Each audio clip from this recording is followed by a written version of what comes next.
Hey, Emily. Figured I'd join you on stage here while Chris and everyone else is getting set up. And yeah, Awesome. excited for the BNT showcase kickoff here. Yeah, excited.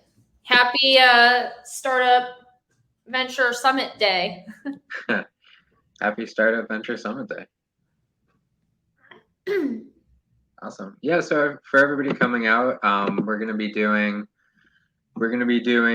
pitches from several startups that have been part of the Boston New Technology community, and just waiting for a few others to jump in and join us. But yeah, Boston New Tech, it's been around over 10 years now, and really the flagship events are what's called a technology showcase. So that's, usually like 8 companies coming out at a time, really pitching and presenting their startups without any, it's not a competition. It's more who can you connect with in the audience? How can you gain support and feedback from everybody that's out there? And really a place for everybody to support each other and share new technologies that are coming out and be part of this ecosystem here. Hey, Judah, welcome, and great to have you up here as well. Yeah, we're just kicking off, waiting for Chris Requena to jump in here as well. But to kick things off, we welcome everybody in the session. Basically, we're gonna do 3-minute pitches from our speakers today, and then we encourage everybody to also use the Q&A tab. So there's a text question and there's a video Q&A, which is basically like raising your hand, and you can use that to ask questions to any of our startups throughout. And Chris, yeah, you can hear everything awesome. here. Perfect. Can you guys hear me? Yeah, we can. Perfect. Yeah, I'll hand it over to you to intro BNT and kick off with the startup pitches. All right. Cool. Well, welcome everyone. So glad to see everybody coming together to share the latest of what they're working on and hopefully some inspiring and educational stories. So I'm Chris Requena. I've been leading BNT since the beginning and until recently. Handed over leadership to Prepare for VC, Jason, Steve, and their team, but still helping as really just an advisor, but had led over 150 startup showcases and a lot of other tech and business events over the decade. And now we're working to just kind of reactivate and give the community more events and content to help them build their businesses. So that's our main mission. So look for more events this year, including some more technical events, blockchain, AI, and some more startup showcases as well. And with that, I think I'll go back to Jason as far as how we'll run the program. Perfect. Yeah, if we want to kick off, so we'll start with Emily. If you want to kick off with your presentation, again, we're doing like 3-minute presentations here, and anybody can introduce themselves or ask questions in both the chat and the Q&A tabs, and we can go from there. Sounds great. Hi, everyone. My name's Emily Zaccardi. I'm the co-founder and CEO of Hollarhype, which is an amazing tool that we see as the future of social connection, especially as many of us are living these very busy lives amidst many, many obstacles that prevent us from connecting with one another in a really meaningful way, especially during critical windows of time. So I'm going to get into a little bit more what I mean by that. If we think about folks who are embarking on challenges in their lives, for instance, saying they're going to be running a marathon or they're going into chemotherapy, these are two very, very important life moments to individuals where they would love to be able to receive love and support from the people around them, but maybe aren't able to because they can't be glued to a phone. They need to be focused on their immediate environment. And with a tool like ours called Hollarhype, which is a mobile app right now that enables right time, right voice connection, folks that are going into these high stakes life moments can turn on our app, which essentially signals out to their support network this alert. Hey, this is the right time to support me. So let's say that Chris Requena is out running his marathon and he turns Hollarhype on and he says, hey guys, it's showtime. I'm nervous. It's raining again for the Boston Marathon. Everybody in his support network would get alerted and they wouldn't have to guess, is this the right time to support Chris? Am I the right person? Do I know enough about what's going on? All of those barriers to communication come down, and we are left empowered to support Chris with a real-time voice message that as soon as we record it, would just automatically play through his earbuds like that. It's like out of thin air. And we found that most people that use Hollarhype, they almost forget that they even turn it on. It feels like a magical, lightweight moment, a reminder that you're supported in a really authentic way, which is what makes our team so excited to move Hollarhype forward each and every day. We have moved on from supporting charity running communities exclusively. We still support them, but we've moved towards other use cases that have proven that right time, right voice connection is really valuable. Our mission is really around supercharging serendipity. We believe it's this thing that really unlocks some of the best parts of humanity. How do we create more space for things like generosity, compassion, support? These are things that are right under our noses, right? Like there is so much good in the world, and our tool just helps us enable that so that we can feel more supported authentically, not only in our high stakes moments, like some of the ones that I described, but in everyday life as well. So that's a bit about how the tool works, why we're up to all things that we are right now. And the message that I'll leave our audience today with is that we are really keen on activating more and more use cases in our app. So I mentioned chemotherapy earlier. I did that very intentionally. We're doing some inpatient care focused case studies. We're also working with different communities of people that have very alike challenges, people going through recovery, for example. Recovery could mean a number of things.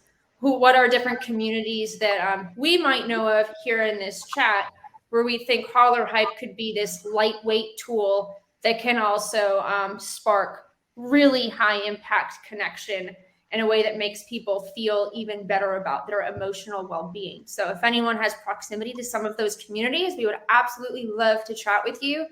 We are obsessed with our case studies and learning more and more about how this tool can lead to better emotional health amidst a world where a lot of social media tools are focused on toxic metrics around content consumption. So I will leave you with that. Open to any questions.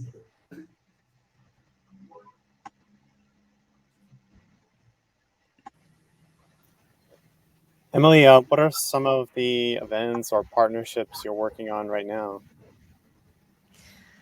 Right now we're working on a partnership with it's an organization in California that's focused on addiction recovery. So this specific group of folks is really eager to use Hollarhype. They're onboarding in about a week. So this is very fresh. And we've served communities of people going through recovery before, but it's also been intersected with this running use case. This will be the first time that we're serving a group of people actively in recovery where they're actually using the app to go live and say something like, hey, you know, I just reached my 30 days and I really want to hear a boost, everyone. Like I'm going out for a walk. I just got my 30-day chip. Like I want to hear from everybody right now. Or it might be, hey, I'm reaching a year, but this is a really tough day. I see that year milestone coming up real close, but like today is still really hard. So in both of those circumstances, one is very positive and celebratory, and the other is like kind of an SOS signal.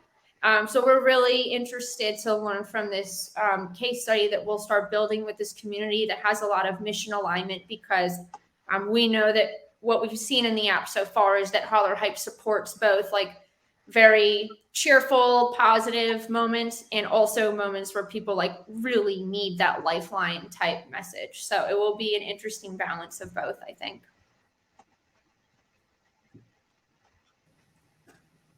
Super. I can't tell if we have any questions coming in yet, but why don't you tell us a little bit of how you've refined your business model, kind of what you've learned about, what is working well, what didn't work well. Yeah, absolutely. So when I started Hollarhype, we were really focused on building a consumer product that also had like this B2B platform so that we could really supercharge events that charities were putting on, because that was the beachhead, so to speak, that we chose for our proof of concept. We thought charity running teams would be really great to validate the product itself. We still are right now in the near term focused on like custom onboarding services for different communities, but the business model has shifted in terms of our projections and where we're going and the company that we're building more towards direct to consumer. So we find that like custom onboarding and organization and still having like a B2B component right now, near term, is leading to like better product led growth, because there's a lot of hand holding and we're getting our early adopters and our champions. But eventually we're building this snowball so that we can make a shift towards campaigning direct to consumer. So it's really self-serving in the app, and all of the wild and neat ideas that people have about why they'd like to use this tool, they can just go ahead and do it and just pay a per seat per month price if they exceed a certain amount of people in their group. Okay, super. We actually did have a question pop up here from Giuseppina. You see that? Yeah, thank you for this question here. I'll read it out loud. Have you considered about contacting universities in the US to create a partnership? I love that this question came up. I was just speaking with somebody, actually two people yesterday, who brought up cohorts of grad students as something that might be interesting for Hollarhype, because oftentimes these folks have a lot of support from their friends and family that doesn't actually end up landing at the right time, because we wonder, like, are we bugging them? They're probably studying. I'm just going to leave them alone. So there's a lot of support that's out there in reality, but it's not getting tapped into. So it is something that we're interested in. We have not pursued partnerships with universities just yet. We've done some discovery type conversations. I find so far with universities, it's finding that right internal champion that really wants to get behind a pilot. So if anybody knows those folks, we'd certainly love to serve students. We just need to find that right champion to get that first type of pilot off the ground. Okay, awesome. Well, as we wrap up and give others a chance here, do you have any other specific requests, any other resources or help you need? Yes, one last thing that I will mention here is that I started using Hollarhype myself as a founder. As we know, anyone here can relate that there's a lot of challenges that come up that are time sensitive. Those two things actually make for a really great Hollarhype experience. And my good friend Adriana here on the panel can attest that there's times that I've gone live sometimes saying, oh my gosh, it's 11 p.m. I need to make a new pitch deck for this new customer or this new investor by tomorrow. Send me a boost. So I'm sitting over here like cranking on my pitch deck and I'm tired. And it's not necessarily that I need advice, because if I did, I would just call Adriana and she would give me amazing advice. It's more about just turning it on and being able to hear that really authentic, candid boost from a few founders that have been in a group with me, and we've tested it out in that way that really does feel good. You're like, it's kind of like doing a power stance. It's another version of that coming from somebody else. So I mention all of that now because Jason has set up a Hollarhype group for Prepare for VC Founders and anybody who's in this summit. So if anybody wants to join that group, we'll send that link out. And it's easy. You click the link, you're in the group, and you can start hyping up other founders when they need a boost. or you can send out your bat signal letting everybody know what you're up against, or also what you just achieved. That works too. Would love to serve this whole entrepreneurial community with the tool if it serves them. Thank you so much, Emily. Yeah, Hollarhype is awesome. It's very inspiring, all your work. So congrats, and we wish the best as you carry forward. Thank you. It's so good to see everyone here. Awesome. Well, let's move over to Adriana. If you're ready to speak, let's. Yes. Hi. Are we sharing? I'm sorry, I was a little late. Are we sharing slide presentations or not? I'm not sure. I think you can.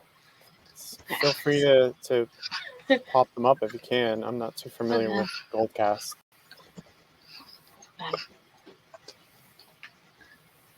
All right. Is that working for everyone? Oh, I think so. Yeah. Puffin.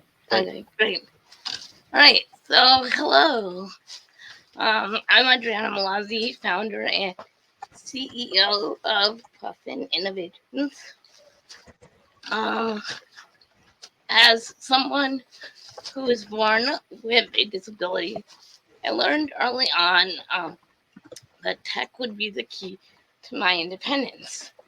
So if everyone could put your hands on your lap and then try making a phone call or sending a text without using your hands or your voice. And you can't. And that's why I developed the Puffin. People with significant physical disabilities have limited access to computers and mobile devices, leading to greater inequities in education and employment, as well as prohibiting them from accessing smart homes and smart cities.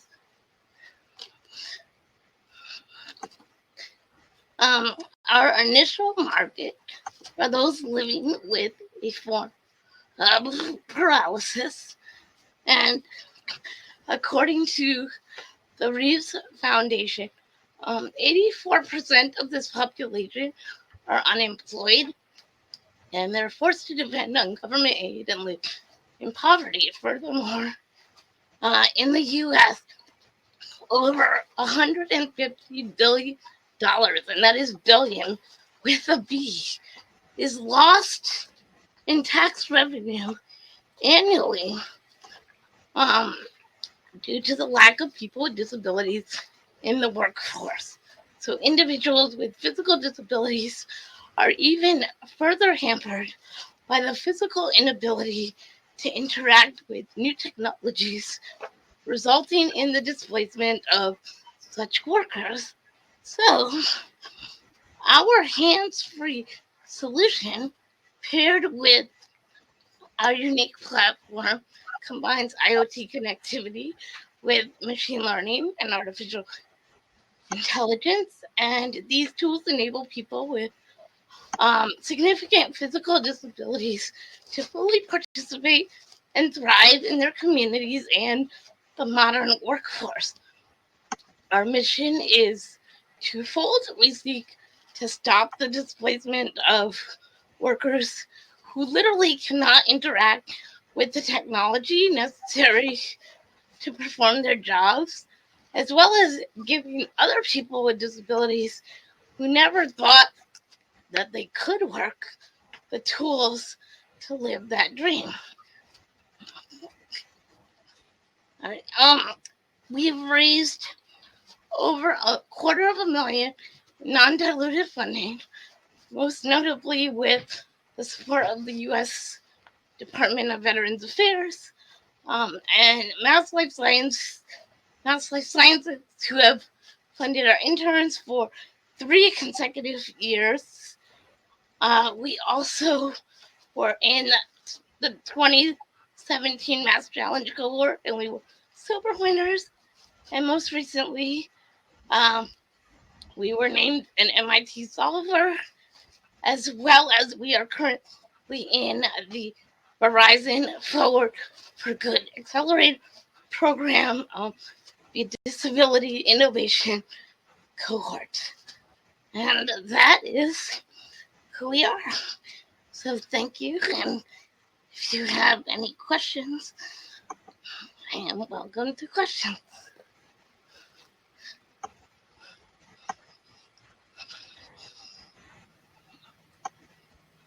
And we'll see if any questions come in. So why don't you tell us a little more about what you have coming up? What's your focus for the rest of this year? Yeah, so right now we are looking to finalize our components. So we have a few working versions of our device right now. And now we just want to finalize the design so we can push it out to people and start collecting that data that will run our AI and for the machine learning, so we can make a more robust version of our device. And then from there, hopefully, start actually selling units. So that's our goal right now. Excellent. And how's your business model coming along?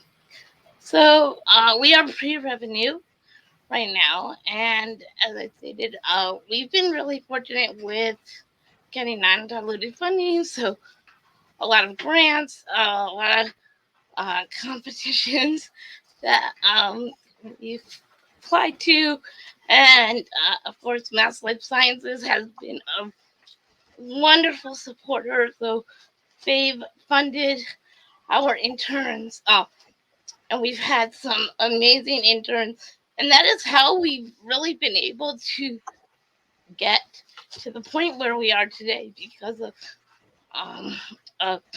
that support. So as of right now, we are definitely pre-revenue. What we plan to do is initially sell to organizations that provide technology to individuals with disabilities. More specifically, as I mentioned, spinal cord injury patients. So Spalding Rehab here in Boston is one of the most well-known facility if you have a spinal cord injury. And I have relationships with people at Spalding, as well as United Spinal, which is a national organization for individuals with spinal cord injuries. So, Excellent, Adriana. Thank you so much. I'm sorry that we're running short on time. I actually thought this session would be 10 more minutes long, but let's give the rest of our time to Judah Phillips. Please welcome Judah from Squark. thank you. Thank you. That was awesome, Adriana. Thanks for allowing me to be here, Chris and Jason. So let me get started. I'm going to share my screen. Everybody can hear me okay, right? All right, sounds good. Just doing the sound check, virtual sound check. All right, I'm going to do a deck. You guys all see my deck? Looks good. All right, thanks. So I'm the co-founder of Squark. I'm excited to be here. As I mentioned, and just start with just a story to link you how we got here. I noticed some time ago that companies were challenged with data science across, data collection, data engineering, prep, all that, modeling, the creation of fair models, scoring, pushing data to other systems. And I'd seen many technology cycles in my time doing analytics since I was a boy. And so I wanted to skate to where the puck was and build, a very easy way for companies to use machine learning and artificial intelligence. And lo and behold, I learned over time that there are particular use cases that people buy AI and ML for right now. And so, we've taken this very compelling, broad platform and focused on a couple key use cases in some vertical markets where we see momentum and traction. For example, University of Pittsburgh Medical Center, it's one of the largest employers in the United States, and they use Squark to target people with clinical and medical marketing for bringing people into specialized medical treatments in centers of excellence. So this is a use case that you see here, this quote around living liver donations and transplants. So we were able to really create some economies there, doubling their surgical bookings, some significant revenue. But what's great is several hundred more people got livers. And their marketing effectiveness, their response went from 1 in 10,000 on their traditional campaigns to 1 in 75 with Squark. Work took 6 months, went to 1 day. So we call Squark the science of growth and retention. It is a low-code and no-code tool, but there is an API behind the scenes that can be called, and each of the functions in the no-code interface are composable. What it looks like is we have connectors to different systems. You can connect to files, use queries, objects, data. And you select the data you want to use in Squark through a flow. This is building a classifier to predict churn. Squark does a lot more than just 2 types of predictions. It can predict multiple outcomes, like it's called multi-class classification. It can do regression. It does some very advanced time series modeling with anomaly detection and all sorts of really cool stuff that results in actionable data that people can use to make decisions. Business people can use to make decisions. The models are fair. We have what's called explainable AI that allows us to look at what data both has caused historic outcomes and allows us to understand why the models are predicting the way they are, right, to eliminate bias. Both, as I mentioned, across the global data and locally for the things we score. Without getting too much more into the product, what makes us really different is it's very quick, it's very accurate. We figured out a model where it actually makes sense to invest in these capabilities, scalable, flexible, and we see high ROI on a low TCO for our customers with case studies and evidence. These are examples of some of the customers and what they do with it, whether it's predicting churn or targeting offers, predicting risk or forecasting revenue. Squark has a automated capability that works dynamically on your data to do so. There's some sample customers here. We tend to sell to the enterprise, large mid-market, not across the enterprise, but to teams in the enterprise. We've been around long enough where MVP was bought and we've had recurring revenue and people have bought more and renewed. So that's a great thing for a SaaS company. This is what it costs. It costs about $35,000 on average.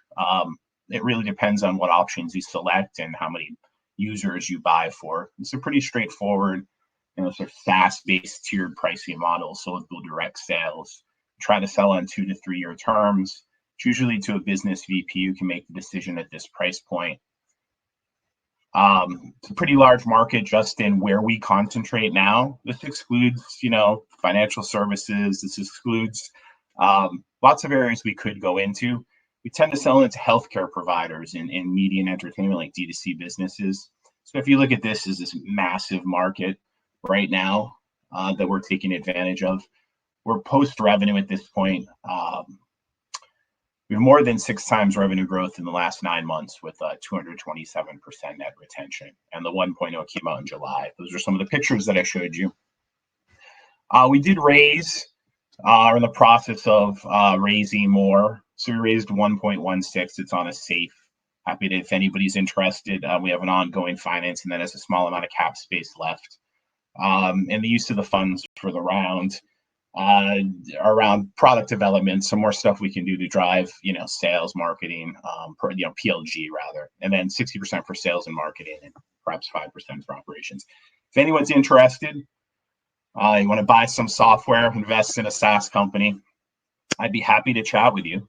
And I just wanted to thank all the amazing entrepreneurs here today, as well as Chris and Jason for letting us, have this opportunity to speak to everybody. So thanks.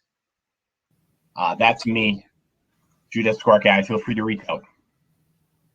Awesome. Thanks. Thank you. congrats on all of your progress as well, and everyone's progress here. I think we can, I think, take a few minutes for just open conversation, any questions people have.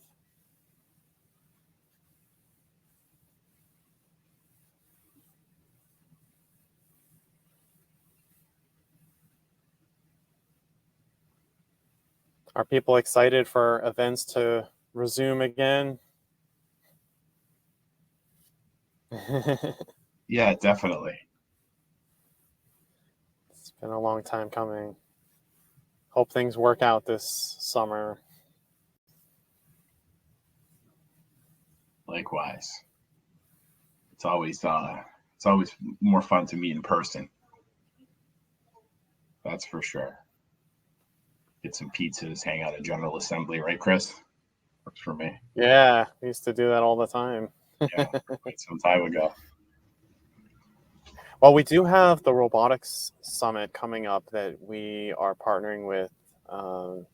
We're going to have a free meetup session over there. There's also, I think it's called AI and Healthcare Summit taking place co-located. So we will have a reception from 5 to 6 on, I believe it's May 10th. Then we'll have a meetup session, and maybe we could have you speak over there, depending what we have going on. But Marsh Sutherland is going to lead that, so I can keep you posted. Yeah, that'd be awesome. Where's the location for that one? And even Emily now, she's using AI too. So, well, I don't know. I think all of you are using it to some degree, but it's at the Boston Convention and Exhibition Center. Cool. So yeah, it'll be fun. Always good to hear about all of those in-person events coming up. I've only been to like one recently, and it felt a little bit weird because we're not used to it, but it felt equally as awesome to start socializing with people, like, I don't know, in real life a little bit more organically again. So I know you'll keep us in the loop, Chris, but looking forward to those updates of those different events coming up. Yeah, I think it'll be a great summer. I think the more we can offer, outdoor events, right, as well, some sort of combined, I think it covers the gamut for everybody. Yeah, we may be able to partner with the Boston Convention and Exhibition Center for a networking event. So we're waiting to kind of learn more about what we might be able to do out there, probably on Lawn D. Sounds cool. Yeah, hope so. Well, it's great catching up with you guys. Please keep in touch, and please join the main session, if you have time, and we'll keep fighting the good fight. Yeah, congrats on your new role. Oh, thanks. Yeah. It's going well. Awesome. Well, great idea, Emily. I'm going to check it out. I was checking out the website as you talked. I totally see the point. And it was great to meet you or see you again too, Adriana. Thank you for taking the time. Thank you. Yes, so nice to be connected with you, Judah. I think as I had known Chris and Adriana, but this is our first time meeting. So I look forward to staying in touch and keeping an open mind of any way that I might be able to help you with some of the things that you listed today. So maybe we should all catch up again soon. Yeah, that would be awesome. Yeah, definitely. Cool. All right. Have a great day, everybody. All right. Bye. Take care. Bye. Take care. Bye. Bye-bye.